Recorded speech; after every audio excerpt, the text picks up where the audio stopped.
안녕하세요. 자, 오늘은 근용 편광 LED 시력표에 대해서 짧게 설명을 좀 드리려고 하는데요. 처음에 이제 박스를 받으시게 되면요, 구성은 어떻게 되어 있냐 그러면 본체가 있고요. 본체가 있고, 그 다음에 여기 태블릿은 리모컨입니다. 리모컨이고요. 그 다음에 안경 하나 들어가 있고요. 편광 안경이 들어가 있고, 요거는 서비스로 제가 챙겨드리는 건데요. 이름을 붙이기를 만능 플리퍼라고 되어 있죠. 이른바 시기능 검사에서는 레드 그린과 편광 이 두 가지로 시기능 검사를 다 하는데, 이게 한 번에 만들어져 있는 거예요. 그리고 편광 덮경이 하나 또 추가로 제가 넣어드립니다. 용도에 대해서는 잠시 후에 계속 설명을 해드릴 거고요. 기본적인 요소에 대해서 좀 설명을 해드리자면, 지금 요 본체와 리모컨은 블루투스로 연결이 되어 있습니다. 그래서 처음에 받으시게 되면 본체를 먼저 전원을 켜시고, 그 다음에 리모컨을 켜시게 되면 자동으로 연동이 되게 되어 있고요. 만약에 안 돼 있다면은 블루투스에 들어가 가지고 연결을 시켜 주시면 돼요. 처음에 화면을 이렇게 보시면 숫자 나오죠. 그 다음에 사이즈별로 나오는 것도 있고요. 그 다음에 이렇게 문자로 해가지고 나오는 것도 있습니다. 그 다음에 우리가 란돌트나 이자, 그 다음에 요거는 학생들, 어린이들 대상으로 해서 시력 검사할 때 사용하는 그런 시표들인데요. 이거는 원래 거리별로 해서 뭐 시력이 1.0이다, 뭐 0.5다 이런 걸 체크하기 위해서 만들어져 있는 건데, 이거는 저는 권하진 않아요. 가장 많이 쓰인다 그러면요, 이런 식으로 해서 책을 보는, 즉 텍스트 사이즈로 해서 검사를 하시는 게 가장 좋습니다. 그래서 실질적으로 거리별로 해서 0.5다 0.6이다가 왜 의미가 없냐 그러면, 사람들마다 보는 거리가 다 다르거든요. 그래서 이걸로 보통 근육 검사를 해주시면 되고요. 아까 처음에 보여드린 것처럼 기본적으로 이제 숫자 시표가 있고요. 문자 아까 말씀드렸던 것들이 있고요. 그 다음에 시기능 검사 들어가기 전에 여기서 보시면 몇 가지 좀 재미난 것들이 있는데요. 예를 들어서 이런 식으로 해서 레드 그린을 언제든지 각 화면에서 띄울 수도 있고요. 그 다음에 또 이런 식으로 해서 명암 반전을 시켜가지고 눈부심이라든가 이런 것도 검사를 하실 수가 있습니다. 기본적으로 원형 시력표에서 검사를 하시는 방법도 있고요. 근형에서 원형과 근형을 동시에 비교하면서 검사하실 수도 있고요. 그리고 휴라는 기능은, 이건 컬러 필터라는 기능인데요. 제가 다시 한번 보여드릴게요. 여기에서 원래대로 돌리고 휴라는 기능에 들어가면 그 사람한테 가장 편안하게 보이는 컬러, 이걸 찾아내기 위한 모 회사에서는 뭐 컬러 닥터라고 하는 그런 것들이 시표가 들어 있습니다. 요거는 초기 버전이기 때문에요. 나중에 좀 확장 버전으로 해가지고 손을 볼 예정입니다. 2021년도에 저희가 이 작업을 마저 해드릴 거고요. 시기능으로 들어가면요, 우리가 난시, 근형 난시도 그냥 당연히 보실 수 있고요. 난시 같은 경우에는 굉장히 시표가 다양합니다. 예를 들어서 이런 식으로 시표들을 다양하게 다 집어넣었고요. 그 다음에 이렇게 펜앤블럭이라는 거죠. 이런 식으로 해서 각도를 찾아내는 그런 기능들도 있고요.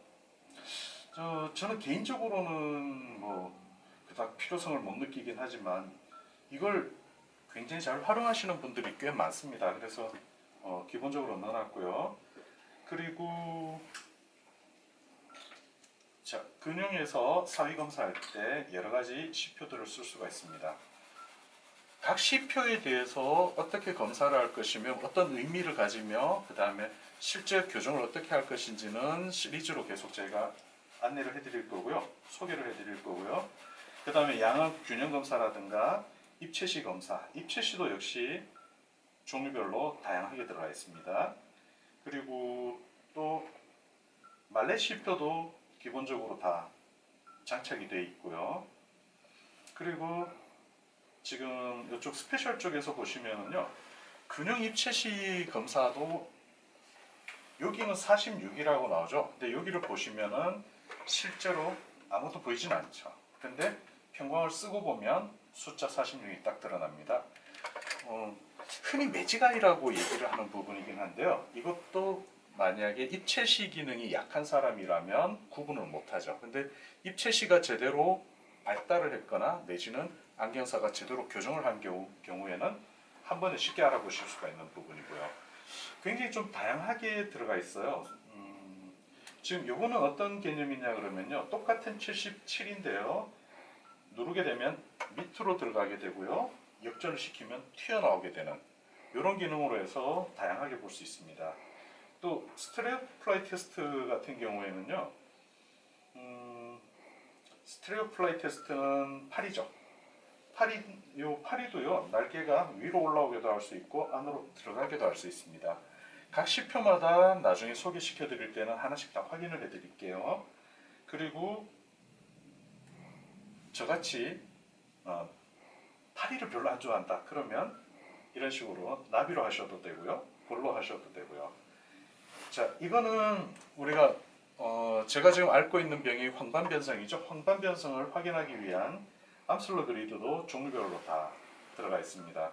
그래서 본인들이 좋아하는 취향에 맞는 그런 시표들을 쓰실 수 있고요. 또 가장 큰 강점이라 그러면은 무한 업그레이드예요. 예를 들어서 저작권에만 문제가 없다 그러면 원하시는 시표들을 업그레이드 시켜 드릴 수 있어요. 그것도 무상으로 지원을 해 드리는데 1년에 최소 1회 내지 2회까지는 저희가 항상 작업을 해 드릴 거예요. 자, 그래서 지금 보시게 되면은요, 가장 기본적으로 시력 검사부터 그 다음에 뭐 밸런스라든가 레드 그린 밸런스도 볼 수 있고요. 그 다음에 칼라 닥터 뭐 이런 기능들도 있고요. 자, 시표는 원하는 대로 아까 바꿀 수 있다라고 제가 말씀을 드렸었죠. 자, 제일 좋은 것, 가장 중요한 부분이라고 볼 수 있는 게 뭐냐 그러면 현재 시점에서 안경사들한테 크게 이제 수익으로 와닿을 수 있는 부분이 시기능 검사거든요. 굴절 검사에서 우리가 얻을 수 있는 이익보다는 시기능 검사 쪽에서 얻을 수 있는 이익이 훨씬 더 크다고 볼 수 있는데요. 그 중에서 근용의 근용 사위를 쉽고 빠르게 확인하는 게 가능합니다. 이를테면은 지금 이거 같은 경우에는 뭐 맨눈으로 봤을 때 십자죠. 근데 평광으로 보게 되면 오른쪽으로 보면요. 보이는지 모르겠네요. 니은자가 보이고요. 왼쪽으로 보면 기역자가 보입니다. 완전히 분리돼서 보이거든요. 그래서 손님이 만약에 쓰게 되면 시기능에 이상이 있을 때는요. 정상이라면 십자로 보이지만 이상이 있을 때는 얘가 이렇게 돼 있는 게 어긋나거나 서로 겹치거나 이런 문제들이 생기게 되겠죠. 그래서 가장 빠르고 편안하게 확인이 가능하고요. 또 그 다음에 손님한테 처방이 가능하죠. 예를 들자면 우리가 검안경을 쓰고 그 다음에 편광 필터를 넣었을 때 깨졌다면 얘가 올바르게 정상적인 형태로 갈 때까지만 우리가 프리즘을 가입시켜서 맞춰주면 됩니다. 이 부분에 대해서는 별도의 또 과정으로 제가 소개를 해드리겠지만 재미난 거는 이런 거예요. 시표를 우리가 잘 알아야 되는 것 중에 하나가 이런 시표들이 있죠. 네. 이런 시표들은 역시 우리가 응용을 좀 하자면요. 얘가 사위가 있다면 이렇게 내지는 이렇게 움직이겠죠. 근데 이때 중요한 거는 이 쇼바가 아니죠. 이게 이름을 또 까먹었어요. 이 시표가 윗부분과 아랫부분의 진하기가 동일하다 그러면 밸런스가 잘 맞는 거예요. 근데 어느 한쪽이 진하고 어느 한쪽이 연하다 그러면 오른쪽 왼쪽 시력이 불균형인 상태겠죠. 어긋나지 않는다 하더라도요. 얘가 한쪽이 크고 작거나 작고 크고 이렇다 그러면 배율에 문제가 있는 거예요. 그래서 시표 하나를 가지고 단지 사위만 본다 이게 아니라 아까 말씀드린 것처럼 좌우의 밸런스도 보실 수 있고요. 그 다음에 배율, 사이즈를 보면서 배율의 차이도 한 번에 확인할 수가 있죠. 그래서 가장 큰 강점으로 잡는다면은 이런 거요. 굉장히 많은 시기능 시표들을 하나로 그냥 끝낼 수 있다라는 거. 심플하죠. 그리고 공간을 굉장히 작게 차지하죠. 그래서 비용으로 따지자면 굉장히 좀 저렴한 편입니다. 왜냐하면 다른 거 수없이 많은 것들을 다 장만하시는 것보다는 오히려 저렴하고요. 공간도 적게 차지하고요. 그리고 그리고 가장 좋은 점은 쉽고 편하다라는 거. 내가 원하는 시기능 검사를 쉽고 편하게 하실 수 있다는 게 가장 큰 강점이 아닐까 그렇게 생각합니다. 자, 그래서 다음 시간에는 시표별로 어떻게 응용을 하시고 그 다음에 그걸로 어떻게 판매로 이루어지게 하는지에 대해서 안내를 해드리겠습니다.